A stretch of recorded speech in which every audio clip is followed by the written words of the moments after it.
நான் அப்துல்லா யூசுப் அசாம், ஒரு பாலஸ்தீனிய உலமாவாக இருந்து உலகின் மிகவும் செல்வாக்குமிக்க தலைவரான கதை இது.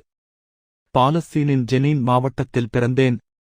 என் தந்தை ஒரு எளிய விவசாயி. அவர் எனக்கு முதல் பாடம் கற்பித்தது, ஒரு முஸ்லிம் என்றால் அவன் தன் மார்க்கத்திற்காகவும் தன் மண்ணிற்காகவும் உயிரையும் கொடுக்க தயாராக இருக்க வேண்டும்.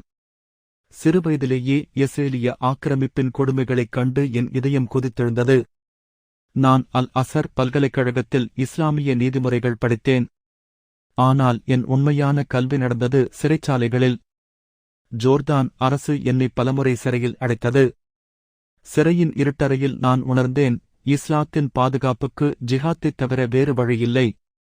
1979 சோவியத் யூனியன் ஆப்கானிஸ்தானை ஆக்கிரமித்தபோது நான் உடனடியாக அங்கு சென்றேன்.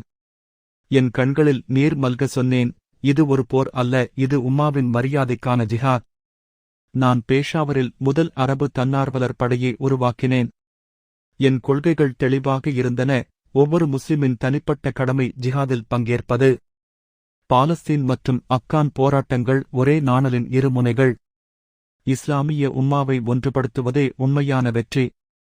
நான் எழுதிய ஜிஹாத் தி பர்துன் அயின் ஜிஹாத் மறக்கப்பட்ட கடமை என்ற நூல் உலகம் முழுவதும் பரவியது. அதில் நான் விளக்கினேன், ஜிஹாத் என்பது தேர்ந்தெடுக்கப்பட்ட சிலரின் கடமை அல்ல, இது ஒவ்வொரு முஸ்லிமின் கடமை. 1989 நான் பேஷாவரில் தொழுகைக்குப் பிறகு வெடிகுண்டு தாக்குதலில் கொல்லப்பட்டேன். ஆனால் என்னைக் கொன்றவர்கள் ஒரு உண்மையை மட்டும் புரிந்து கொள்ளவில்லை. ஒரு அஸ்ஸாம் இறந்தாலும் 1000 அஸ்ஸாம்கள் பிறப்பார்கள் என்பதை.